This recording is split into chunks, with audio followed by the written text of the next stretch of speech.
Throughout all of human history, there has been a fundamental unwritten rule. Technologically inferior nations cannot defeat nations with superior technology. As far as civilization can be observed, one can point to the rather obvious advantage that one side was able to have against the other. From the Bronze Age of the Minoans and the Egyptians being overturned by the Iron Age of the Romans and Greeks, materials and their usage shaped the world. But what if, time and time again, a completely technologically inferior nation was able to repulse its invaders? Enter Afghanistan.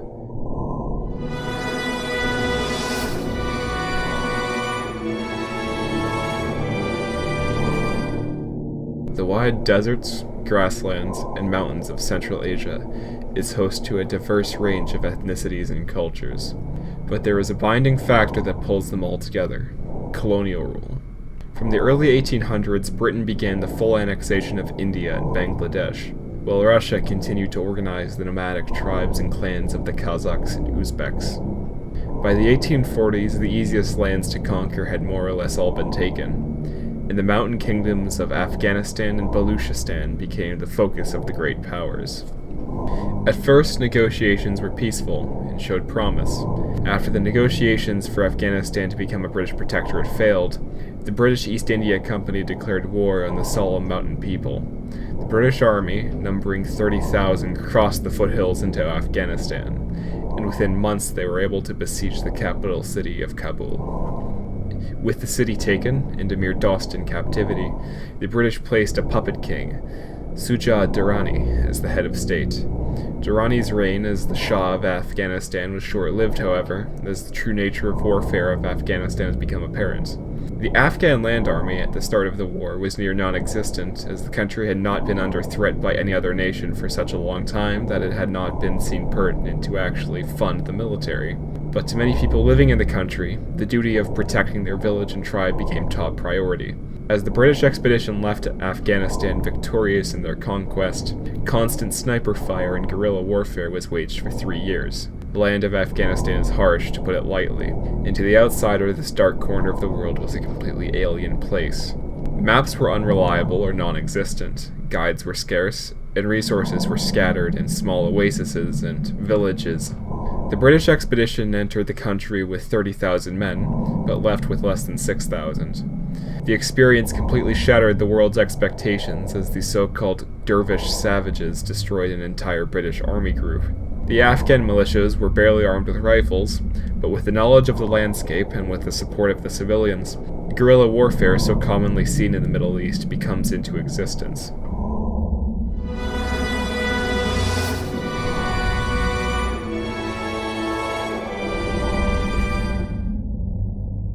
In understanding Britain's desire to conquer a small, isolated mountain people, one is to look at the map of the region and see the conflict at hand. Since the end of the Napoleonic Wars, relations between Britain and Russia completely deteriorated.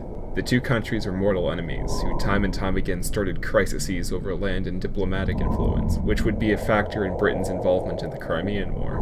With the best of Britain's Indian forces shattered, Russia began backing away from claiming Afghanistan as their own, as they had done before, and they were content to just colonize the grassy lowlands in Turkestan and Bukhara.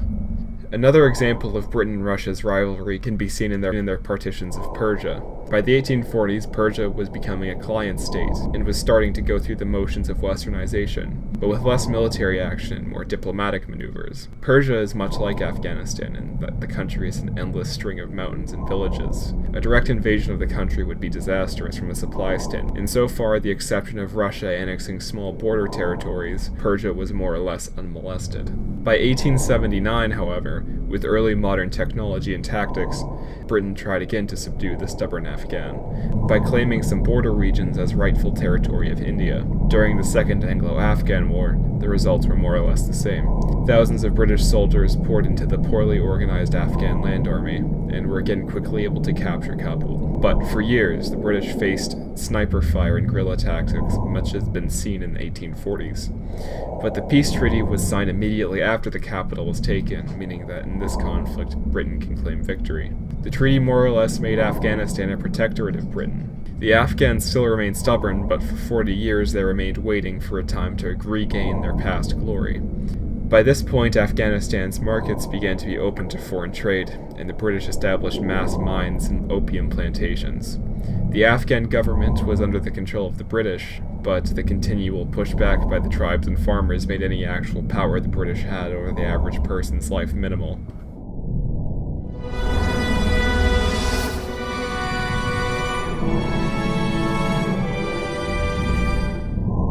Comparisons can be made between Afghanistan and Switzerland, and for good reason. The rural mountains of both nations can make the threat and effectiveness of an invasion minimal, and the well-armed, devout population can put up a fierce resistance if need be.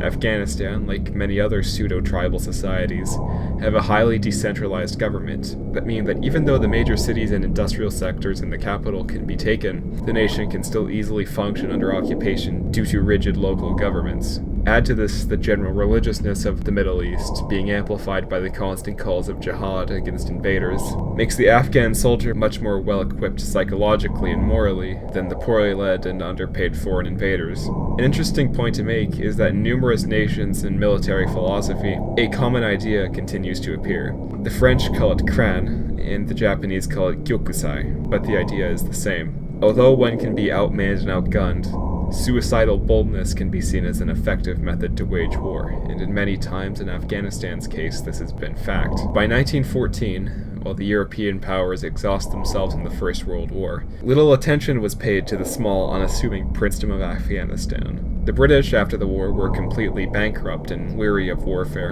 and Afghanistan had been building forces since 1910. The Afghan army, in the chaos and demobilization, swiftly attacked into northern India. The Afghan army captured strategic positions along the border, but for the most part the fighting was a stalemate. In 1919, the British reached a 3-month stalemate with the entrenched Afghan army, and a general ceasefire was called.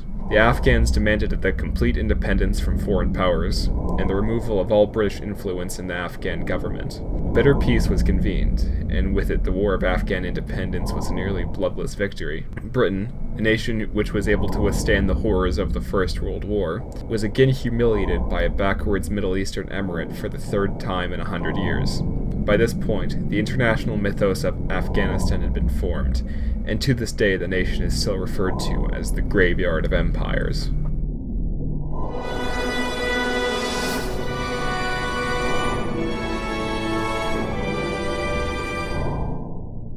Throughout the 20s to the late 60s, Afghanistan and the Middle East in general experienced a time of unparalleled growth and relative stability, and as such were well able in the process of westernizing their economy and culture to conform with the international standard. As the economy flourished and the political landscape liberalized, forces from both within and from outside conspired to undermine the newfound stability for ideological purposes. In the West, in Egypt, Syria, and Iraq, a nationalist movement known as Baathism began to form with the common goal to unite the Middle East under one revolutionary government. Baathism, which borrows heavily from fascist ideology seen in Italy and Lithuania, was a strange mix between socialist economic policy and conservative social values, and its tenets made it an incredibly popular government system throughout the Middle East. With the last Baathist state being overthrown in Syria as I speak, the interests of Baathism could be played upon by outside forces, and the Soviet Union and NATO both attempted to sway the Baathist states towards joining their ideological faction. Baathism as an ideology is inconsistent and varies between nations that it's implemented in, but Baathist states typically were dictatorships with a strong emphasis on unification and national stability. Paired with this, a non-aggressive foreign policy contrary to what had been seen in fascist states. Baathism aimed not to commit warfare, but to commit diplomatic and cultural actions to unify the Middle East. By the end of the 1980s, the entire continent was quickly becoming rife with irreconcilable ideological struggles, and in both Iran and Afghanistan, the whirlwind of communist and NATO influence had reached its limit, and reactionary forces in Iran began plans to overthrow the monarchy of Shah Pahlavi and replace it with a traditionalistic Islamic government that would be neutral to both sides in the Cold War. In a lightning-fast coup, the bloated and dying constitutional monarchy of Iran was replaced with a fanatically theocratic government, with Ayatollah Khomeini and his clique of revolutionary generals at its head. The new Iranian Revolutionary Council began to violently suppress dissent, and slowly began to de-westernize Iran. Gone was the progress that 100 years of reforms had allowed. strict social codes began to be enforced once again. Sharia law was introduced, and the kidnapping or execution of Westerners was being enforced. Iraq, under Saddam Hussein, threatened by the revolution in Iran, began a failed military invasion of Iran to restore order in the country. The Iraqi army was quickly bogged down in the mountains, and soon a ceasefire was called. The conditions of the Iran-Iraq war was brutal, and in many cases trench warfare was established with conditions similar to the Eastern Front in World War I.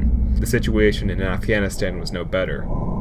Continual pressure from the Soviet Union was increasingly present in the small mountain kingdom, and the Soviets were becoming increasingly more intense in their pushes to overthrow the Afghan government.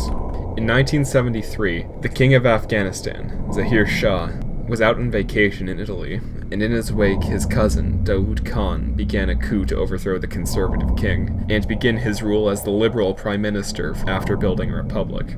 In a week, the people loyal to King Zahir Shah were executed or in exile, and Daoud Khan's liberal government seized total power in Kabul. Daoud Khan's liberal reforms did nothing to stop the ever-growing Soviet influence in Afghanistan, and 5 years after Daoud Khan assumed his office, his regime was on the verge of collapsing. In 1978, the stability of the country was completely gone, and constant weapon shipments from the Soviet Union did nothing to cool down this crisis.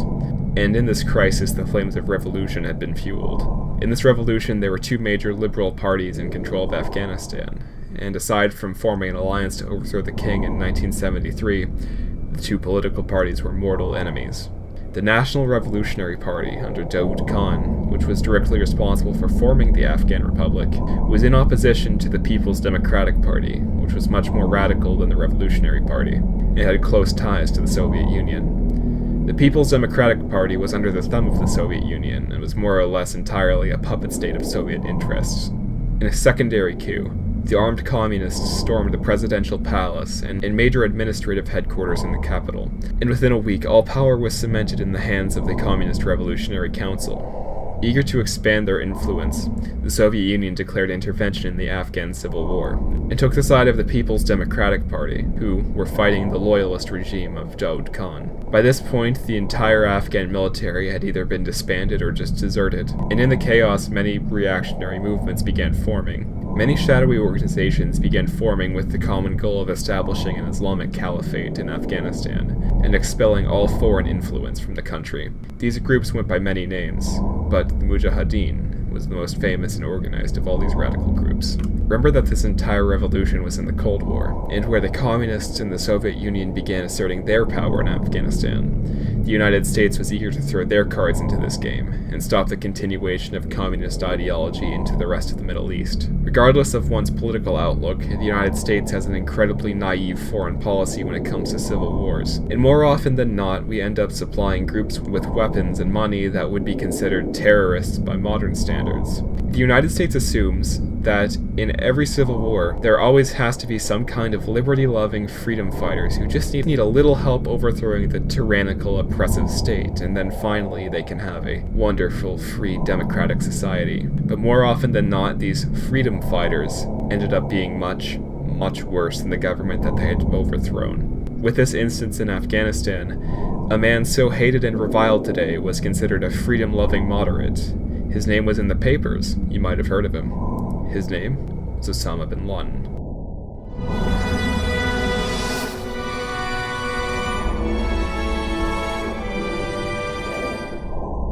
Eventually, the corrupt and inept Soviet Union failed miserably in attempting to solidify their presence in Afghanistan, and by the late 1980s a general withdrawal from the Middle East was in progress by the Soviets. The Russians had learned their lesson that so many empires had learned before. Afghanistan truly is the graveyard of empires, and no matter the military force applied, guerrilla fighters can simply retreat further into the obscure and impassable mountains and caves and dig in even further in their entrenched positions. Without Soviet support, the communist Afghan government crumbles quickly and becomes an anarchy, with the Mujahideen controlling many areas and reforming into a group called the Taliban. Everything changed after the infamous terrorist attack in 9/11, and for the first time real international attention was paid to the events in Afghanistan. Afghanistan, a country so irrelevant to Americans' daily lives that most people couldn't even find it on the map, suddenly became the center stage in the most tedious military campaign in military history. The violence in Afghanistan seems never-ending, and the assassination of Osama Bin Laden did nothing to cool the tensions of the region. By early 2011, the authoritarian regimes in the Middle East quickly began to crumble under the weight of international pressure and liberal protests. From Egypt to Iraq, the old Ba'athist governments began to lose legitimacy and power, and massive uprisings and riots began to consume urban centers. One day, perhaps we will see an end to the factionalism and fighting in the Middle East, and once again peace can be brought to the subcontinent. Unlike in Europe and America, for the most part, democracy is neither wanted nor particularly held in high regard in the Middle East. Since time immemorial, there has been a single factor that had assuredly brought stability in the region: brutality. Every effective ruler in the Middle East has achieved their power through warfare and the harsh punishment of criminals and dissenters. One of the many tenets of Sharia law is the harsh punishment of minor offenses, such as having one's hands chopped off for stealing bread. Although the punishment is brutal and severe, it keeps people too scared to actually commit crimes. Thus, in many nations with Sharia law as their legal precedent, crime rates are minimal. Foreign governments are usually blind to this fact, and the continual push to bring democracy in the Middle East will never work so far as Arab culture allows it. I do not know what lies ahead for the Middle East, but what I do know is that peace will never return unless the world drops the pretenses of trying to give freedom to the Middle East, and allow the natural authoritarian nature of their culture the free ability to choose their own presidential dictators, or monarchs. The reign of Saddam Hussein and Bashar al-Assad were violent, but at the very least they maintained a semi-functional form of government in contrast to the anarchy we see today.